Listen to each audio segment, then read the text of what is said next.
Čia Energy Digest – tinklalaidė, kurioje apžvelgiame, kas geresnio pastarąją savaitę įvyko mūsų energetikos sektoriuje.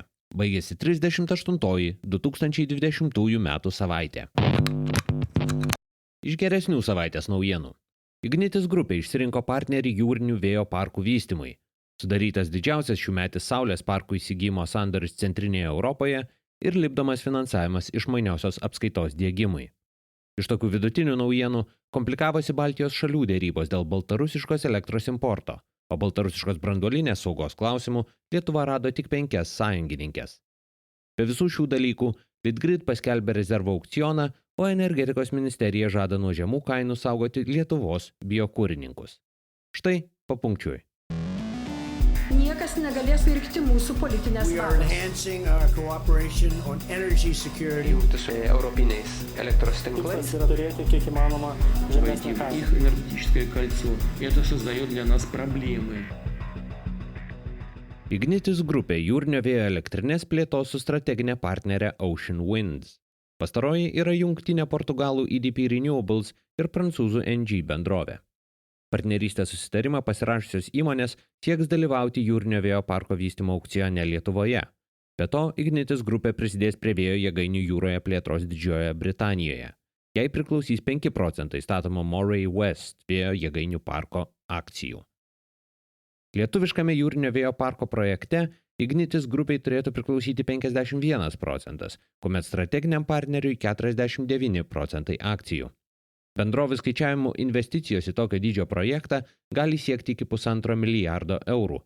Tai reiškia, kad šios partnerystės metu į Lietuvos jūrinio vėjo energetiką pritraukta užsienio investicijų suma gali viršyti 700 milijonų eurų. Tokia pat suma prie projekto turėtų prisidėti ir Ignitis grupė. Anksčiau energetikos ministerija tikėjosi į vėjo jėgainių parkų jūroje projektą pritraukti 1 milijardą eurų investicijų. Tuo metu vyriausybė patvirtino jūrinio vėjo energetikos plėtros planą. Jame be kita ko numatyta, kad jūros vėjo jėgainių vystytojai bus remiami pagal Contract for Difference schemą. Tai yra, valstybė apdraus parko operatorių nuo žemų elektros kainų, pasiimdama dalį pajamų gautų brangios elektros laikotarpiais. Rekomenduojama paramos schemos trukmė 15 metų. Dėl šio įstatymo dar turės pasisakyti Seimas. Latvija ir Estija šią savaitę skaitmeniniu būdu pasirašė supratimo memorandumą dėl bendro 1 gigavato galios vėjo parko Rygos įlankoje. Šalys sutarė ištirti galimą tokio projekto poveikį aplinkai bei atlikti kaštų ir naudos analizę. Kaimynės planuoja parko naudas ir kaštus dalintis pusiau, taip pat siekti tarp valstybiniams projektams skiriamos ES paramos.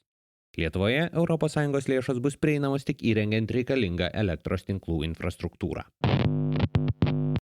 Prieš savaitę skelbta, kad Baltijos šalys sutarė dėl taisyklių, kuriomis vadovaujantis bus boikotuojamas baltarusiškos elektros importas į 3 šalis po Astravo atominės elektrinės starto. Šią savaitę paaiškėjo, kad sutarimo visgi nebuvo. Šalių energetikos reguliuotojai paragino susitarti dėl bendrų taisyklių, pateikti jas viešai konsultacijai ir iš naujo pateikti reguliuotojams iki spalio 9 dienos. Kaip pranešė Lietuvos energetikos reguliuotojas Vert, Litgrid nusprendė, kad norint įgyvendinti sutartą Baltijos šalių poziciją, tai yra norint stabdyti elektros prekybą su Baltarusija pradėjus veikti Astravo atominiai elektriniai, būtina metodikos nuostatas įgyvendinti tik įdiegus efektyvią elektros energijos kilmės sertifikatų sistemą. Tokios nuostatos nebuvo viešai Latvijos ir Estų perdavimo sistemos operatorių paskelbtuose dokumentuose. Tai, kad kaip suderinti buvo pateikti 3 neidentiški dokumentai, nebuvo akivaizdu. Kitaip nei Latvijos ir Estų atveju, Litgrid parengtas dokumentas viešai prieinamas nebuvo.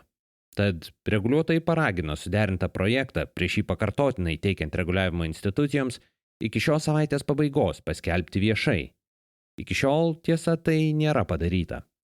Be to, Latvijos perdavimo sistemos operatorius antradienį viešai konsultacijai pateikė nepakeistą metodikos projektą. Kas nutiko, kad reguliuotojai gavo skirtingus dokumentus, nėra aišku.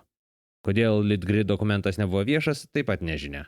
Lietuvių spaudimas tikėtina yra siekis politinį Latvijos apsisprendimą nepirkti baltarusiškos elektros atspindėti techniniuose dokumentuose. Tačiau sertifikatų sistema reikalautų Rusijos perdavimo sistemos operatoriaus įsitraukimo. Be to, ji dar vasarą nesulaukė politinio pritarimo pačioje Lietuvoje. Biokuro gamybos bendrovės, sunkiai konkuruojančios su iš Baltarusijos importuojama žaliava, sulauks vyriausybės pagalbos. Energetikos ministerija žada įvesti apribojimus šilumos gamybai naudojamam iš Baltarusijos importuotam biokurui. Žadama sukurti biokuro kilmės sertifikatų sistemą. Jos pagalba iki 20% būtų apribota šilumai gaminti naudojamos žaliavos dalis. Tokios proporcijos turėtų laikytis šilumos tiekėjai ir gamintojai. Nauji apribojimai įsigaliotų nuo ateinančių metų balandžio.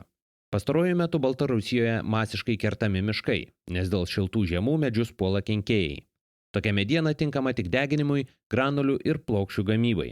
Dėl išaugusios pasiūlos biokuras yra atpigęs beveik ketvirčiu iki maždaug 8,5 eurų už megavatvalandę palyginti su 11 eurų už megavatvalandę pernai.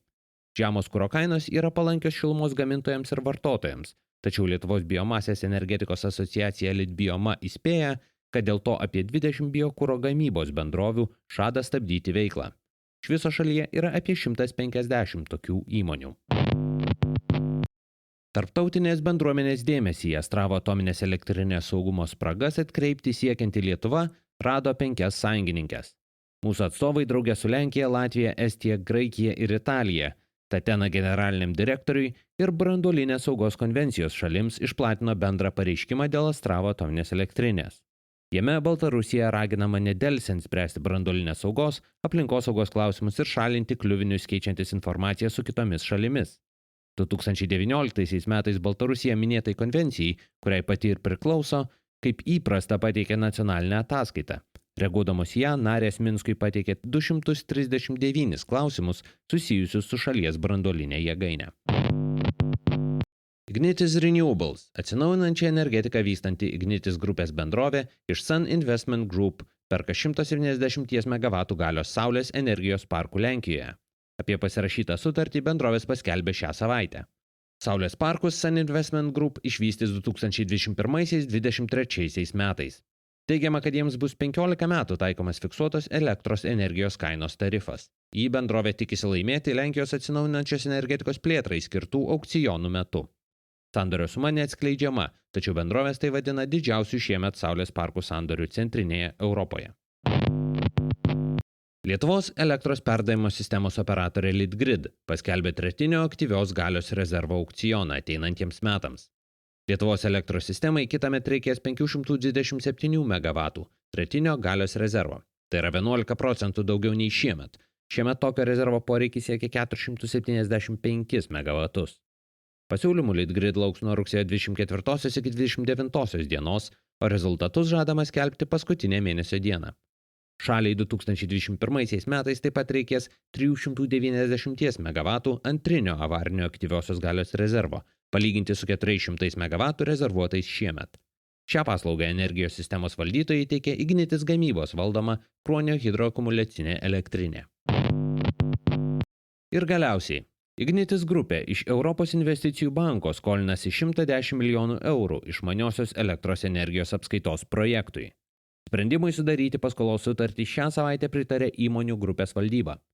Gavusi banko finansavimą, bendrovė planuoja suteikti paskolą projektą įgyvendinančiai grupės bendroviai energijos skirstymo operatoriui. Pastaroji planuoja įsigyti apie 1 200 000 išmaniųjų skaitiklių ir iki 2023 metų juos įdiegti daugiau nei 1 MW elektros per metus suvartojantiems klientams. Šios įrangos pirkimas konkurso būdu vyksta šiuo metu.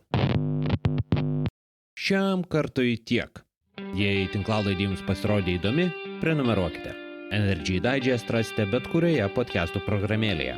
Papasakokite apie tinklalaidę draugams, bendradarbiams, pažįstamiems. Galbūt jiems energetikos naujienos taip pat bus įdomios. Šis podcastas kuriamas to paties pavadinimo naujienlaiškio pagrindu. Jei mėgstate naujienas ir skaityti, o ne tik jų klausytis, laidos aprašyme rasite nuorodą, kurią sekdami galėsite užsiprenumeruoti naujienlaiškį. Kaip bene viskas šiame gyvenime, Energy Digest ilgainiui atsiduria socialiniuose tinkluose.